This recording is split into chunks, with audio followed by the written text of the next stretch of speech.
Yo, so Death of a Unicorn, right? Just got back from a screening of that. So let's take a look, right? It is directed and written by Alex Scharfman. The film is produced by who we got? Alex Scharfman, right? Teresa Steele Page, Lars Kruntensen, Lucas Joachim, Drew Hupert, Tim Headington, and Tyler Campaloon. It is executive produced by Ari Aster, David Darby, Jacob Epstein, Nate Camilla, Jenna Ortega, Paul Rudd, Lauren Shelton, and Michael Williams. It is co-produced, right, by Justin Reardon and Barbara Reardon, with a line production from Luca Jar. Okay. We have Dan Ruma and Gius Greco taking care of music. Larry Fong is on cinematography, with Ron Doolin editing the piece. Right? Avi Kaufman was down with the casting. Production design, we have Amy Williams. Laurent Boras, Rekha Hasfalvi, Leandra Lagrange, Ezda Takas, and Magdalena Varga take care of art direction. Pani Luter is set decoration, with costume design handled by Andrea Flosch. Hair and makeup, special makeup and all of that, we have Agoston Zumba, Laura Teagley, Heba Fuzduta, Janine Thompson, Lila Obendufa, Gaiba Molnar, and Zokana Dez. Our cast. Okay, so Paul Rudd plays what is his name? It is Elliot Kinter. His daughter Ridley is played by Jenna Ortega. We then have got Odell Leopard, Elliot's boss, played by Richard E. Grant. His wife, Belinda, is played by Tia Leone. Their son, Shepard, is played by Will Poulter. All right. Then there's Griff, their butler, played by Anthony Carrigan. Shaw, their personal assistant, is played by Jessica Hines. Oh, I was trying to fit this. I recognize her, and I'm like, who is that? Jessica Hines, right? Okay. We have got Dr. Song, D. Leopold's personal scientist. It's played by Steve Park. His assistant, Dr. Buata, played by Sunita Mani. And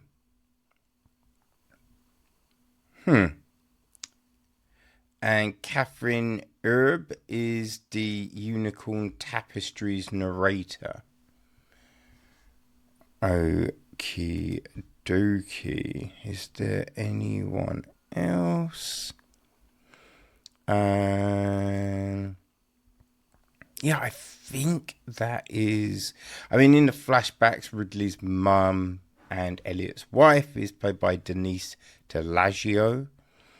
Uh, yeah, that's basically it. Our two police officers we meet Christine Grace Sacco and Tasha Lawrence. So the gist of the story is a father and daughter accidentally hit and kill a unicorn while en route to a weekend retreat where his billionaire boss seeks to exploit the creature's miraculous creative properties.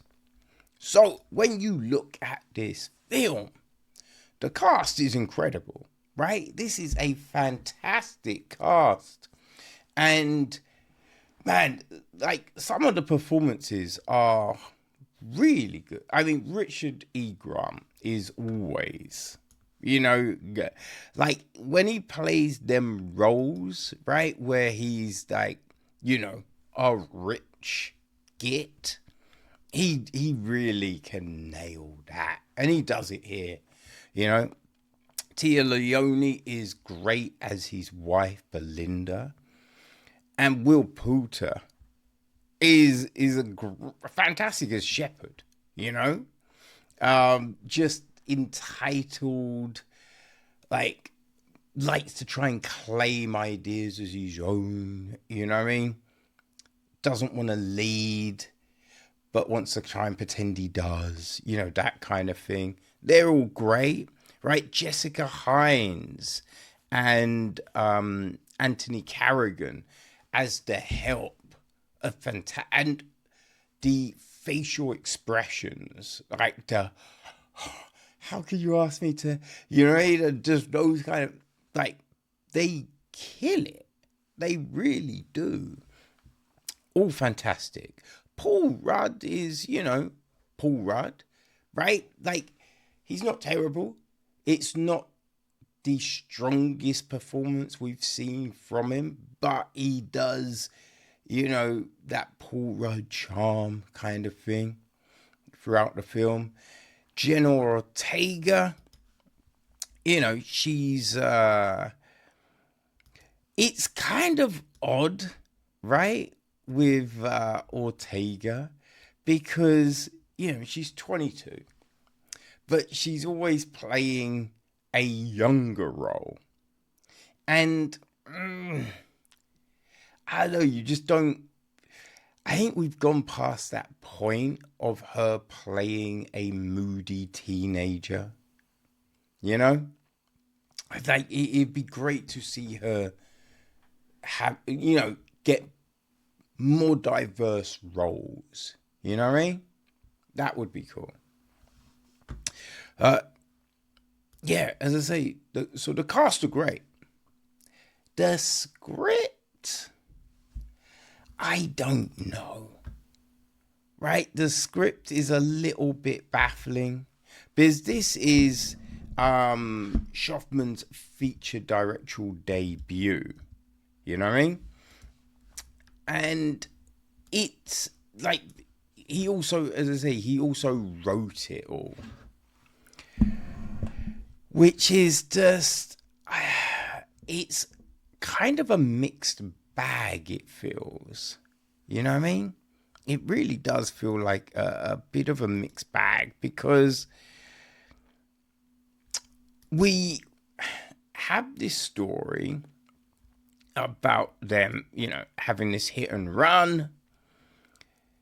And so we're kind of exploring that. But then it's this kind of, the rich, the entitled, right? It's this kind of look at that going, yes, they think that they can have everything, and, there should be no repercussions.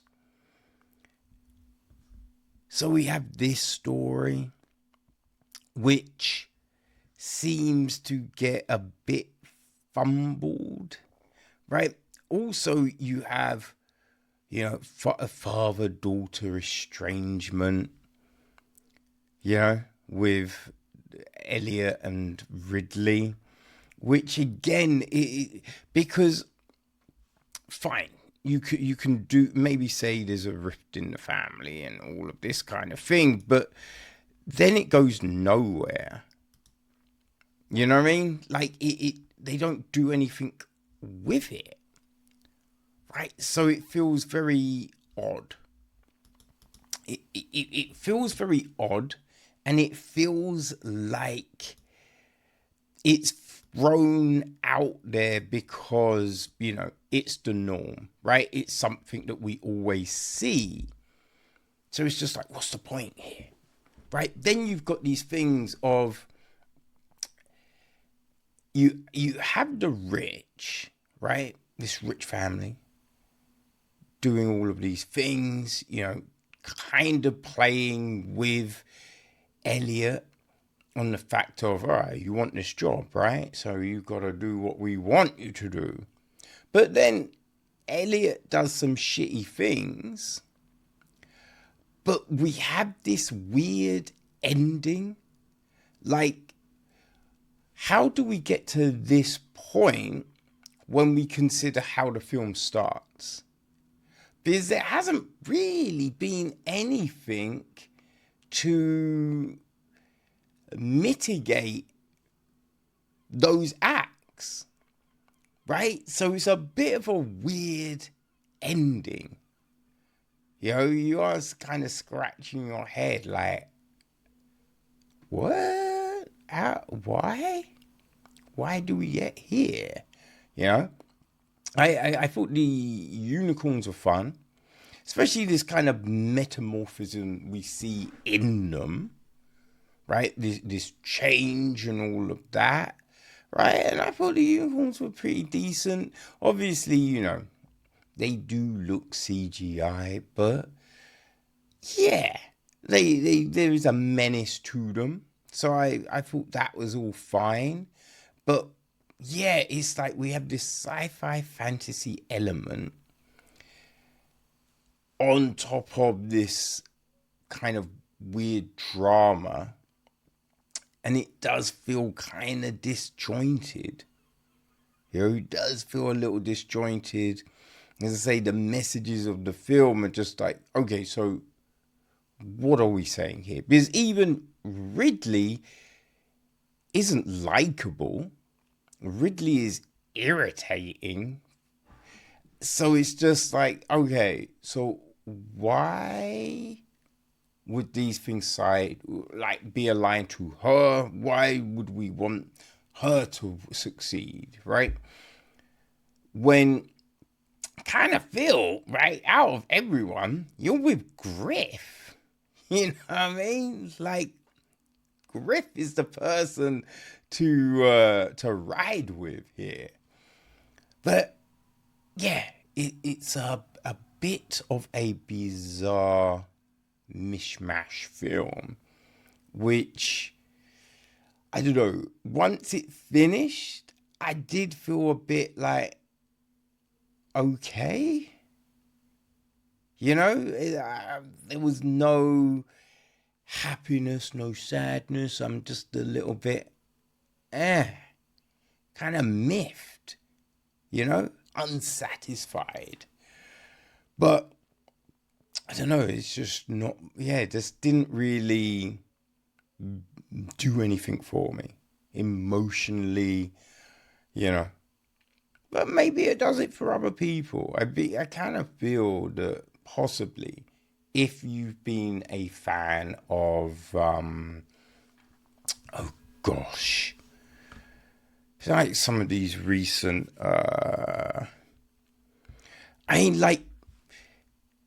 because it's not the same, but when you think of things like The Substance, right, trying to say the stuff about youth and Hollywood and success and all of that kind of thing, and it is that, this does feel like it's that kind of film, right, trying to do that,